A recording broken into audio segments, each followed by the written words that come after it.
할렐루야, 축복하십니다. 오늘도 은혜 받고 웃고 삽시다. 지금 우리가 무슨 절기를 보내고 있죠? 대림절을 지킵니다. 시편 120편에서 134편까지 전부 다 하면은 이제 계산을 해보시면 아시겠죠. 한 15편 정도가 되겠습니다. 그 시를 가리켜서 120편에서 134편까지를 성전에 올라가는 노래 그렇게 부릅니다. 대개 이제 예루살렘 성전이 고도가 약 한 700에서 750m, 성전산이 그 정도 위치해져 있어서 어느 곳에든지 성전을 갈 때 다 올라갑니다. 다 언덕으로 되어져 있거든요. 그래서 이제 성전을 한 걸음 한 걸음 올라가면서 부르는 찬양입니다. 근데 그 찬양 속에 뭐가 딱 배어져 있느냐면 간절함이 배어져 있어요. 시편 120편에서 한 절 한 절 여러분들 읽으시면 거기서 가장 많이 나오는 것이 여호와여 또는 주여, 이것이 계속 나옵니다. 교회를 향하여 이렇게 오시면서 그 찬양을 부르면서 오는 거예요. 아버지, 주여, 여호와여. 이제 그 부름을 이렇게 하면서 성전으로 가까이 그렇게 오는데, 그 찬양의 가사 속에 바로 그게 있는 거예요. 간절함이 있어요. 여러분 예배 오실 때마다 간절함으로 오셔서 하나님이 주신 은혜가 충만하시기를 축복합니다. 그래서 특히 시편 130편에 보시면 여호와여 내가 깊은 곳에서 주께 아뢰나이다. 그 깊은 곳이라고 하는 것은 내가 어떻게 할 수 없는 막막한 상황, 내 힘으로서는 도저히 헤어나올 수 없는 깊은 웅덩이 같은 거, 현실, 삶의 자리, 그게 이제 깊은 곳이 되겠죠. 그곳에서 누구를 찾느냐면 하나님을 찾아요. 그러면서 130편 5절에 그렇게 고백을 합니다. 내 영혼이 여호와를 기다리며. 그러니까 내 영혼이, 영적으로 내가 지금 간절히 기다리는 대상이 있는데 그 대상이 누구인가? 여호와라고 하는 거예요. 그래서 기다리는 그 대상을 찾아서 교회로 오는 거예요. 기다리는 그 대상을 향하여 성전으로 올라가는 거예요. 그러면서 내 영혼이 여호와를 기다림이 파수꾼이 새벽을 기다림보다 더합니다. 저는 전방에서 군대 생활을 해서 이게 야간 보초 서는 군인들의 심정을 뼈저리게 알아요. 초저녁에 들어갑니다. 그리고 이제 밤새도록 거기에 야간 보초 근무를 쓰고 철책선을 지키는 군대였거든요. 그래서 바로 철책선 넘어가 바로 그 유명한 지피라고 그래가지고요, 바로 비무장지대입니다. 바로 건너편이 북한입니다. 바로 앞에다가 놓고 뜬 눈으로 온 밤을 지새워야 되는, 그것이 이제 철책선을 지키는 군인들의 임무거든요. 이게 처음에 딱 들어가서 그 다음날 새벽에 딱 그 이제 교대를 해서 나오잖아요. 나오면 이 발이 통통 불어요. 이게 밤새도록 서 있는다고 하는 게 쉬운 일이 아닙니다. 이제 거기서 근무를 했기 때문에 이게 보초를 쓰는 이 보초병들이 가장 간절히 기다리는 것이 뭘까? 뭘 것 같아요? 엄마를 기다려요. 두 번째로 뭘 기다릴 것 같아요? 애인을 기다려요. 오지도 않을 애인을 거기서 기다리고 있더라고요. 근데 정말로 간절히 원하는 것이 해 뜨는 거예요. 이게 해가 뜨면 그때 이제 보초 근무에서 끝나고 그때부터는 쉴 수 있고 그때부터 자요. 거꾸로 생활을 하는 거죠. 그러니까 내 영혼이 지금 이 깊은 웅덩이 속에서 내가 하나님을 찾는데, 하나님을 간절히 내가 바라는데 그 간절함과 바람이 파수꾼이 새벽을 기다림보다도 더합니다. 오늘 새벽에 간절함으로 오신 여러분들에게 하나님이 크게 축복하셔서 기도를 들어주시기를 바라고, 마음의 간절함이 채워지시기를 바라고, 그 축복이 함께 하시기를 주의 이름으로 축원합니다. 새벽에 제단을 지킨다고 하는 것은 간절함이 없으면 안 돼요. 여러분 그렇잖아요. 이 새벽에 일어나서 이렇게 복장을 갖추고, 특별히 오늘이 대설이잖아요. 눈은 안 오지만 그래도 겨울은 겨울이잖아요. 이게 새벽의 자리를 지켜간다는 것은 보통 간절함이 우리 속에 있지 않으면 이 새벽의 재단을 계속 지켜가는 게 쉽지가 않아요. 근데 여러분 속에 하나님이 간절함의 은혜를 주셔서 자녀를 위한 간절함이든지 아니면 내 건강을 위한 간절함이라든지 아니면 뭔가 영적인 문제에 대한 간절함이라든지 아니면 교회를 위한 간절함이라든지 여러분 그 간절함 속에 하나님의 은혜로 채워지시기를 주의 이름으로 축복합니다. 오늘 성경에 두 사람이 왕을 만나게 됩니다. 어제도 만났죠. 첫째는 아마샤라고 하는 왕, 두 번째는 여로보암, 이름이 그렇게 되어 있습니다. 근데 여로보암인데 그 앞에 이스라엘을 시작할 때의 첫 번째 왕의 이름도 여로보암이에요. 그래서 이제 구별하기 쉽게 지금 나오는 여로보암을 여로보암 2세라 이제 그렇게 구별해서 표현을 합니다. 이 아마샤라고 하는 이 왕이 몇 년 동안 통치를 했느냐면 29년간 왕으로서 통치를 합니다. 굉장히 긴 시간 동안 통치를 하죠. 그런데 여로보암 2세라고 하는 왕은 41년 동안 왕의 자리를 지킵니다. 이스라엘 역사 속에서 최장기 집권자가 여로보암 2세입니다. 그런데 이 아마샤라고 하는 이 사람이 왕이 돼서 29년 동안 통치를 하는데 이게 세상적인 기준으로 보면은요 굉장히 긴 기간입니다. 무려 30년 가까운 동안 최고의 권력의 자리에 있었으니까. 근데 이 사람에 대한 쭉 삶에 성경이 그를 기록을 할 때 그렇게 대단한 인물로 기록을 안 합니다. 기록을 안 하는데 오늘 이제 이 사람이 통치하던 시절에 남북한 최초의 전쟁이 일어나게 되죠. 어제 우리가 살펴본 대로 유다의 왕, 그 이스라엘 왕 요아스하고 그리고 이 유다의 왕 아마시아, 이 사람은 유다, 이쪽은 이스라엘 그러거든요. 근데 유다의 왕 아마시아하고 두 남북한이 갈라진 다음에 최초로 전쟁이 일어납니다. 그 전쟁이 베세메스 전쟁이에요. 그 전쟁에서 이 아마시아라는 사람이 대패를 해요. 그리고 사마리아로 끌려가게 되죠. 끌려갔다가 나중에 복귀를 합니다. 복귀를 하는데 나라는 완전히 거덜이 났죠. 그러면서 이 사람이 그 왕의 그 자리에 물론 자리를 지키고 있긴 하지만 이미 국민들로부터 신뢰를 다 상실해 버린 거예요. 그래서 거기에 아샤라라고 하는 아마샤의 아들이 있어요. 아사랴, 이름이 아사랴라고 하는 왕. 이 사람이 누구냐면 내일 우리가 살펴볼 사람인데 누구냐면 우시야라고 하는 사람이에요. 우시야. 이름이 이제 두 가지입니다. 이 아들하고 이 아들이 16살 먹은 이 아들하고 아버지 아마샤가 공동 정부를 형성해요.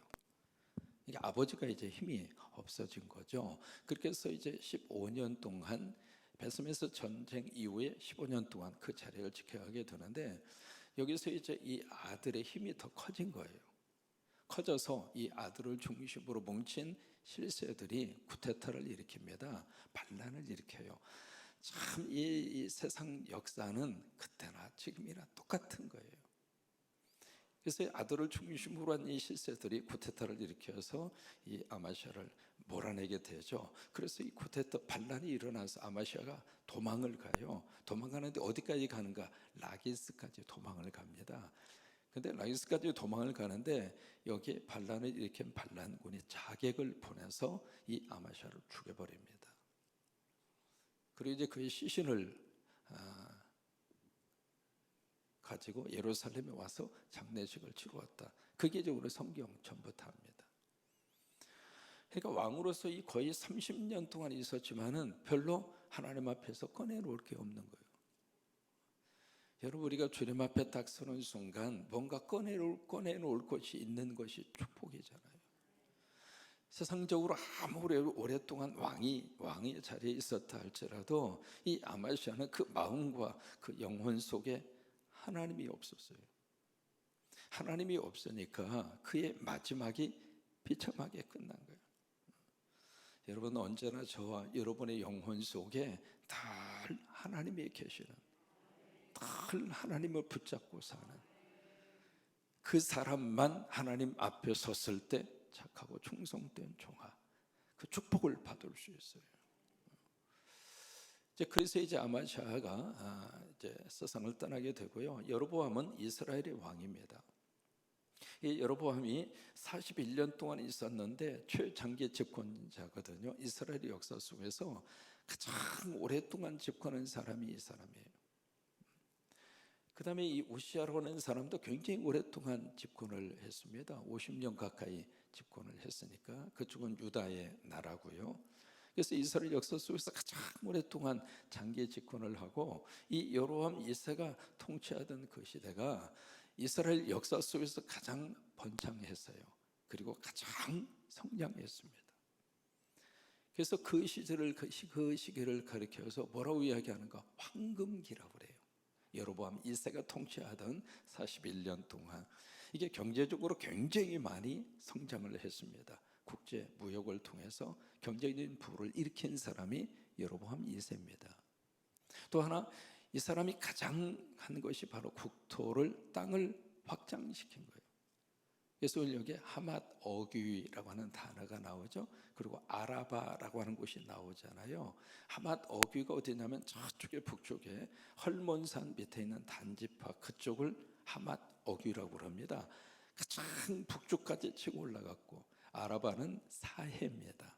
남쪽까지 치고 들어온 거예요. 그 땅을 다윗 시대에도 제대로 확보하지 못한 땅입니다. 그 땅을 여로보암 2세가 확보한 거예요. 각 나라마다 땅에 대해서 민감하잖아요. 지금도 일본이 독도는 누구네 땅이라고 우겨요. 지금 현대 사회에서도 그 땅 문제, 땅에 대한 분쟁 문제, 이게 굉장히 심각한 국제적인 분쟁인데 과거도 마찬가지입니다. 그래서 여로보암 1세가 그렇게까지 큰 영토를 확보한 사람이 여로보암 2세입니다. 어떤 면에서 이 사람은요, 우리나라 역사 속에서 있었던 광개토왕하고 똑같습니다. 여러분, 광개토 대왕 기억하시죠? 고구려 19대 왕입니다. 이분이 22년 동안 왕으로 있으면서 우리 조선의 역사, 대한민국의 역사 가운데 가장 큰 땅을 확보한 사람이 광개토 대왕입니다. 우리는 그 역사를 잊어버리면 안 됩니다. 한반도뿐만이 아니라 만주 벌판을 휩쓸었던 사람이 광개토 대왕이에요. 그래서 광개토 대왕을 뭐라고 이야기하는가? 동방의 알렉산더라고 하는 별칭이 붙을 정도로. 그래서 만주 벌판 그쪽을 쭉 이렇게 연변 지역이라든지 그쪽을 이렇게 보면서, 야, 이 땅이 우리 땅이었는데, 만약에 우리 국력이 이렇게 세지고요, 힘이 있으면은 그 땅 아마 다시 회복할 날이 있지 않을까, 그 생각을 하게 되는데, 한국의 역사 속에서 왕에다가 대왕이라고 하는 이름을 붙이는 사람이 딱 두 사람이에요. 기억하십니까? 첫째는 방금 말씀드린 누구예요? 광개토 대왕. 그 다음에 한 분이 더 계시죠? 세종 대왕. 대왕은 딱 두 사람이에요. 그분들이 살아생전에 그 업적이 너무나 훌륭해서 후대의 후손들이 이름을 붙여준 거예요. 당신은 우리의 대왕입니다. 이 광개토 대왕, 왜? 한국의 국토를 그만큼 확장시킨 분이 그분이에요. 세종대왕은 여러분들이 잘 아시잖아요. 한글이라든지 추국이라든지 해식이라든지 그분이 발명한 게 세계적인 한국의 위상을 높인 분이 세종대왕이잖아요. 그래서 대왕이라고 하는 말을 붙입니다. 이게 우리의 광개토 대왕하고 견줄 정도의 업적을 가진 사람이 여로보암 2세입니다. 이런 찬란한 업적을 가진 왕인데 성경은 그를 어떻게 평가하는가 한번 보실까요? 딱 한마디로 평가합니다. 24절입니다. 같이 한번 읽으실까요? 여호와 보시기에 악을 행하여 이스라엘에게 범죄하게 한 느밧의 아들 여로보암의 모든 죄에서 떠나지 아니하였더라. 뭐라고 평가하는가? 악했다. 이게 하나님의 평가입니다. 한국에는 그런 날이 없는데요, 미국의 공휴일 가운데 대통령의 날이라고 하는 공휴일이 있습니다. 거기는 공휴일입니다. 매해 2월 둘째 주 목요일이 미국의 프레지던트 데이라고 그래가지고 대통령의 날입니다. 그래서 이제 전 국민이 대통령을 존경하고 사랑하고 그러면서 이제 공휴일로 지켜요. 여러분, 만약에 한국에서 대통령의 날을 딱 제정을 해서 공휴일로 지킨다고 생각해 보세요. 그래서 이제 해마다 이렇게 쭉 평가를 합니다. 대통령들을 평가를 해서 당신들이 가장 좋아하고 가장 존경하는 대통령은 누굽니까? 거의 대부분 약간의 순위의 차이는 있습니다만은 1등으로 늘 꼽히는 사람이 누구일 것 같아요? 여러분들 아마 아실 것 같은데요, 아브라함 링컨입니다. 그 다음에 2등으로 꼽히는 사람이 초대 왕이었던 조지 워싱턴, 그리고 세 번째로 꼽히는 사람이 루즈벨트라고 하는 대통령입니다. 그렇게 해서 이제 자기 나라를 통치해 주었던 그 통치자들, 대통령에 대해서 사랑하고 존경하는 마음을 표시를 해요. 우리나라도 그런 날이 속히 왔으면 좋겠어요. 전직 대통령들이 감옥을 가거나 비참하게 죽거나 그런 모습으로 이 우리나라의 통치자들이 대통령 끝난 다음에 그런 모습들을 이제는 안 봤으면 좋겠어요. 그래서 이 대통령이 이렇게 평가를 하는데요, 무엇으로 평가를 하는가? 평가 기준이 있습니다. 그들이 나라를 위해서 얼마나 통치 행위를 잘했는가. 두 번째, 그들이 얼마나 윤리와 도덕적인 면에 있어서 탁월했는가. 이제 그런 모습으로 평가를 쭉 그렇게 해요. 그렇다면 하나님은 무엇을 가지고 평가할까 이 말이에요. 오늘 여기 여로보암 1세가 무려 41년 동안이라 장기 집권을 하고 이스라엘의 역사의 황금기를 이룰 정도로 나라를 번성시키고 번창을 시켰던 이 왕에 대한 하나님의 평가의 기준은 뭘까? 근데 그 왕을 딱 보면서 하나님이 내리는 평가는 당신은 악하다. 이게 하나님의 평가입니다. 여러분, 성경에서 이 선과 악에 대한 기준이 뭘까 이 말이에요. 뭐가 선이고 뭐가 악입니까? 이게 선악과 문제예요. 선과 악에 대한 기준은 땅에 있지 않습니다. 우리가 선과 악의 기준이 아닙니다. 하나님이 선과 악의 기준이에요.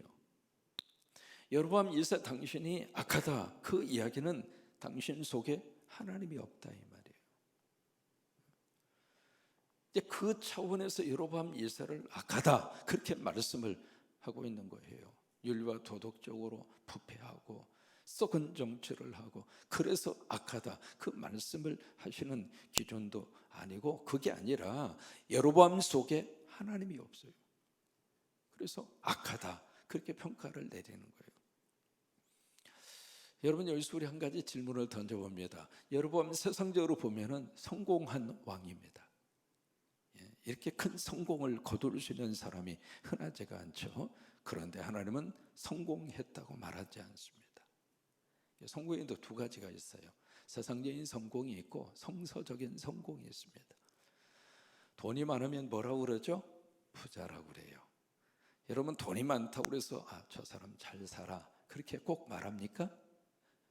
부자와 잘 사는 것은 달라요. 잘 산다는 이야기는 사이가 좋다 그 말이에요. 그러니까 돈이 없어도 잘 사는 사람 있을까요, 없을까요? 있어요. 돈이 많아도 잘 살지 못하는 사람이 있을까요, 없을까요? 있어요. 그러니까 이게 돈이 많다고 해서 부자라고 해서 꼭 잘 사는 건 아니에요. 또 잘 산다고 해서 항상 부자인 건 아니에요. 그러니까 이 두 가지의 것은 사실은 같이 갈 수도 있고 같이 가지 않을 수도 있는 겁니다. 그러니까 잘 산다는 것은 사이가 좋다 그 말이에요. 무슨 사이가 좋을까? 부부지간의 사이가 좋으면 잘 사는 거예요. 부모와 자식과의 사이가 참 매끄럽고 좋으면 그 집은 잘 사는 거예요. 근데 이 사이가 나빠지면 아무리 돈을 많이 가지고 있어도 못 사는 거죠. 그래서 그런 면에서 이 여로보암 2세는 부자일지는 모릅니다. 그러나 잘 살지는 못했다 그 말이에요. 왜? 하나님과의 사이가 안 좋았어요. 왜? 여로보암은 하나님을 섬기지 않았습니다. 아니, 하나님을 섬긴다고 하면서 그 속에 뭘 가지고 살았는가? 우상을 품고 살았어요. 그 우상이 누구냐면 금송아지 우상입니다. 요즘식으로 말하면 그 속에 물질이 꽉 차 있었던 거예요. 그러니까 하나님 볼 때에 너는 잘못 살았다, 그래서 너는 악하다, 그렇게 평가하는 거예요. 여러분, 마지막 두 절에 여로보암 41년이나 통치했던 사람인데, 여로보암에 대한 기록이 성경에는 딱 7절로 끝납니다. 그 긴 통치 기간 할 말이 얼마나 많았겠어요. 근데 딱 7줄로 여로보암의 삶을 딱 끝냅니다. 자, 29절을 같이 한번 읽습니다. 여로보암이 그의 조상 이스라엘 왕들과 함께 자고 그의 아들 스가랴가 대신하여 왕이 되니라. 그래요, 사람은 언젠가 잘 때가 있습니다. 그때를 기억을 하고 오늘 하루하루, 오늘 하루라고 하는 이 하루의 삶이 우리 삶에 있어서는 너무 소중하잖아요. 그렇죠? 오늘 지나고 나면 더 이상 오진 않잖아요. 끝을 생각하고 오늘 사는 사람이 가장 알차게 살 수 있습니다. 끝을 생각하고 오늘 하루를 살아가는 사람이 의미 있게 살아갈 수 있어요. 여러분, 그런 하루가 될 수 있게 되기로 축복합니다. 그리고 이삭의 두 아들이 있잖아요. 야곱과 그 다음에 에서. 이게 쌍둥이잖아요. 같은 환경에서 자랐는데 이 둘의 이 추구하는 인생의 가치관이 전혀 달라요.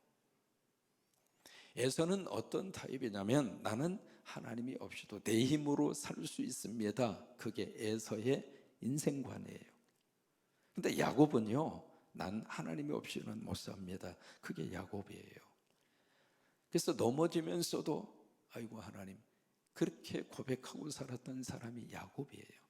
참 험악한 인생의 삶을 살아온 사람이 야곱이거든요. 태어나는 순간부터 형이 발뒤꿈치를 잡아야 할 정도로. 그게 이제 야곱이 가지고 있었던 야성이잖아요.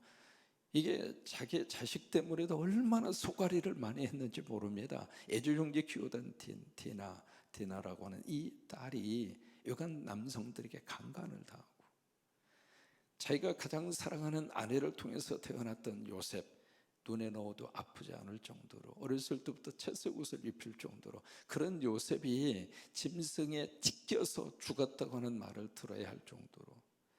그러니까 야곱의 인생 자체는 참 험악했어요. 근데 그런 삶의 여정을 살아오면서도 야곱은 뭘 붙들었는가? 나 하나님 없이는 못 삽니다. 나 하나님 없이는 못 삽니다. 그게 야곱의 어떤 영성이었어요. 영성. 그런 면에서 이 야곱은 잘 사는 거죠. 야곱은 진정한 성공을 이룬 사람이죠. 여로보암, 세상적으로 보면 화려하게 이를 데 없는 통치자였지만 하나님은 그를 향하여 넌 악하다, 넌 악했다, 하나님의 평가입니다. 우리가 하나님 앞에서 좋은 믿음의 평가를 받을 수 있고 또 그런 축복을 누리는 여러분 되시기를 주의 이름으로 축원합니다.